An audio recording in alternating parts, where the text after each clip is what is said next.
नमस्कार दोस्तों, स्वागत है आप सभी का आज के मुख्य समाचार की इस वीडियो में, जहां हम आपके लिए हर दिन लेकर आते हैं देश और दुनिया की तमाम बड़ी खबरें। एक एक करके सभी बड़ी खबरों के बारे में आपको सटीक जानकारी देंगे। बस आप इस वीडियो के साथ अंत तक बने रहें। साथ ही आपसे एक छोटी सी रिक्वेस्ट है कि मुझे इस वीडियो को बनाने में बहुत मेहनत लगती है, तो इस मेहनत के लिए वीडियो पर एक लाइक जरूर कीजिएगा। साथ ही वीडियो के नीचे दिए गए इस लाल बटन को दबाकर चैनल को सब्सक्राइब कीजिए और इस घंटी को भी दबाइए, ताकि आपको दिन भर की बड़ी खबरों की जानकारी लगातार मिलती रहे। तो चलिए दोस्तों, एक एक करके सभी बड़ी खबरों के बारे में जान लेते हैं। तो दोस्तों, आज की पहली बड़ी खबर की अपडेट की बात करें। वैज्ञानिकों की चेतावनी, कोविड-19 के बाद अब आ सकता है कोविड-22 डेल्टा वेरिएंट से भी होगा खतरनाक। जी हां, कोरोना का डेल्टा वेरिएंट दुनिया भर में संक्रमण के एक बार फिर से बढ़ने मामलों का मुख्य कारण माना जा रहा है। तमाम अध्ययनों में वैज्ञानिकों ने कोरोना के इस वेरिएंट की अपेक्षाकृत काफी संक्रामक और घातक बताया है। इस बीच हालिया अध्ययन में वैज्ञानिकों का कहना है कि दुनिया में कोरोना का कहर फिलहाल थमता नजर नहीं आ रहा है। आने वाले वर्षों में कोरोना के और भी घातक वेरिएंट सामने आ सकते हैं। इसी संबंध में स्विट्जरलैंड के वैज्ञानिकों ने कोविड-19 से घातक कोरोना के सुपर वेरिएंट कोविड-19 को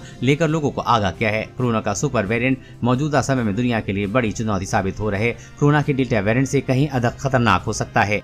और बड़ी खबर की बात करें तो चीन की नापाक चाल से निपटने को भारत की लद्दाख में पूरी तैयारी, 15,000 खास सैनिक किए तैनात। जी हां, पूर्वी लद्दाख में चीन की किसी भी हिमाकत का जवाब देने के लिए भारतीय सेना ने अपनी खास यूनिट की तैनाती कर दी है। चीनी सेना से निपटने के लिए भारतीय सेना ने कुछ महीने पहले पूर्वी लद्दाख क्षेत्र में वास्तविक नियंत्रण रेखा पर उत्तरी कमान क्षेत्र में आतंकवाद विरोधी अभियान में लगी इकाइयों को तैनात किया है। आतंकवाद विरोधी विभाग को उत्तरी कमान क्षेत्र के अंदरूनी इलाकों में चल रहे ऑपरेशन से हटा दिया गया है और चीन द्वारा आक्रामकता दिखाने की किसी भी संभावित कोशिश से निपटने के लिए एक सैनिक इकाई यानी कि लगभग 15,000 सैनिक तैयार करके उसको आतंकवाद विरोधी अभियानों में से हटाकर लद्दाख क्षेत्र में लाया जाएगा, ताकि चीन की किसी भी हरकत का मुंह तोड़ जवाब दिया जा सके। और अगली बड़ी खबर की बात करें तो अब व्हाट्सएप से भी कर सकेंगे कोविड-19 वैक्सीन का स्लॉट बुक, जाने पूरा प्रोसेस। जी हां, देश में कोरोना महामारी के खिलाफ वैक्सीनेशन प्रोग्राम को गति देने के मकसद से सरकार ने एक नया कदम उठाया है। केंद्रीय स्वास्थ्य मंत्री मनसुख मांडविया ने घोषणा की है कि अब कोविड-19 वैक्सीन को लगवाने के लिए स्लॉट की बुकिंग व्हाट्सएप के माध्यम से की जा सकेगी। इसके लिए सरकार ने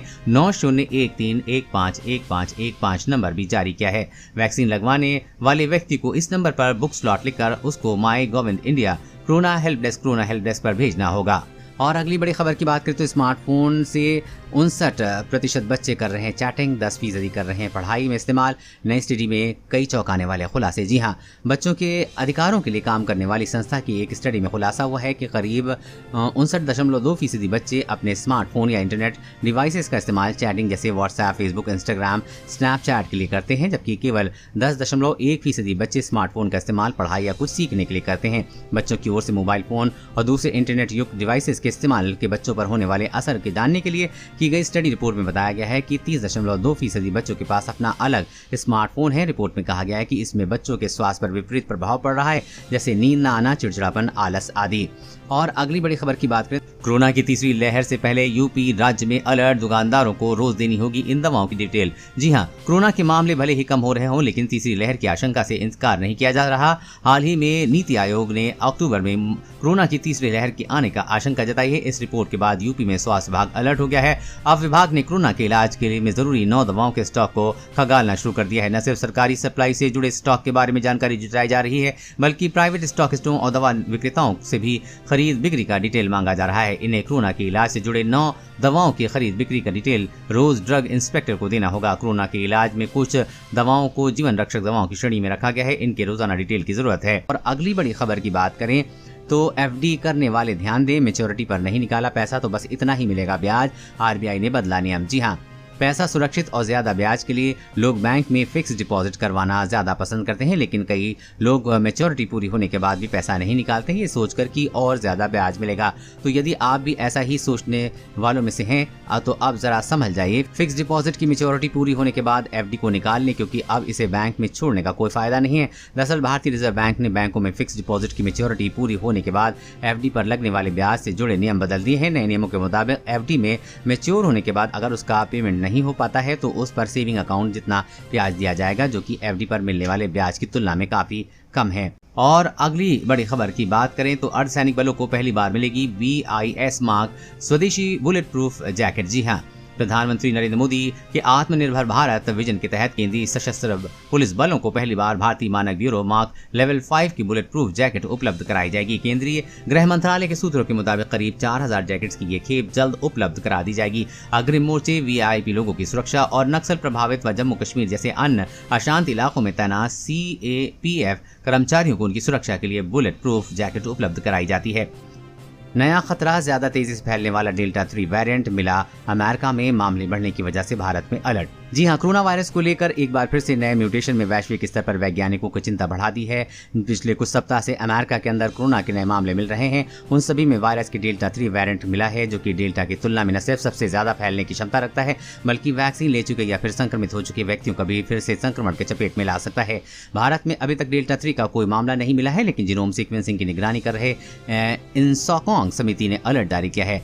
जानकारी के अनुसार महाराष्ट्र में सबसे पहले डबल म्यूटेशन मिला था अब तक, और डेल्टा नामक 3 वेरिएंट सामने आया है, जो अमेरिका के ज्यादातर राज्यों में मिला है। सावधानी के तौर पर भारत ने हाई अलर्ट जारी किया है। और अगली बड़ी खबर की बात करें तो आम जनता को ऑनलाइन फ्रॉड से बचाने का हो रहा है धांसू इंतजाम। 1 जनवरी से ऐसे करना होगा पेमेंट, आगे जानेंगे पूरी प्रक्रिया।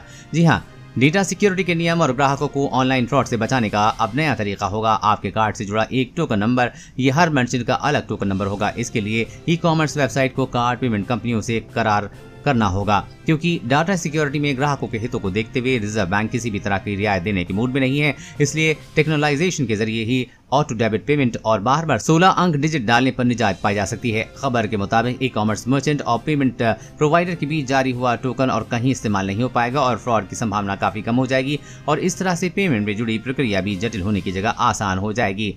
और अगली बड़ी खबर की बात करें तो कोरोना से ठीक हुए लोगों में बढ़ रहा है ब्रेन हैमरेज जैसी बीमारियों का खतरा, रिपोर्ट में हुआ खुलासा। जी हां, कुछ अध्ययनों में इस बात का पता चला है कि कोरोना वायरस संक्रमण से ठीक होने वाले मरीजों के बाद में कई बीमारियों से दो चार होना पड़ रहा है। ऐसे में इन मरीजों की परेशानी पहले से कहीं अधिक हो जाती है। इस बीच दिल्ली के एक अस्पताल ने अपनी एक रिपोर्ट में कहा है कि कोरोना संक्रमण से ठीक होने वाले मरीजों में न्यूरोलॉजिकल या तंत्रिका संबंधी परेशानियां अधिक खतरनाक रूप से बढ़ती दिखने की बात कही गई है।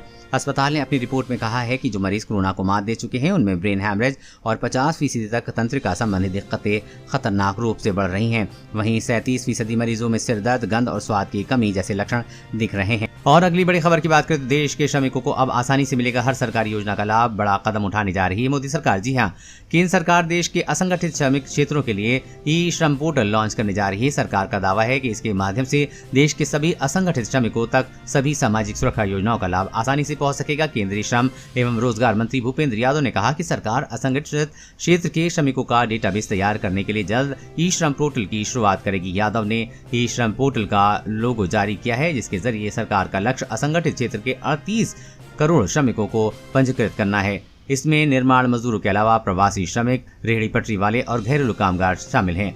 और अगली बड़ी खबर की बात करें तो हरियाणा में सरकारी कर्मचारियों के लिए खुशखबरी, सरकार ने 28% किया महंगाई भत्ता।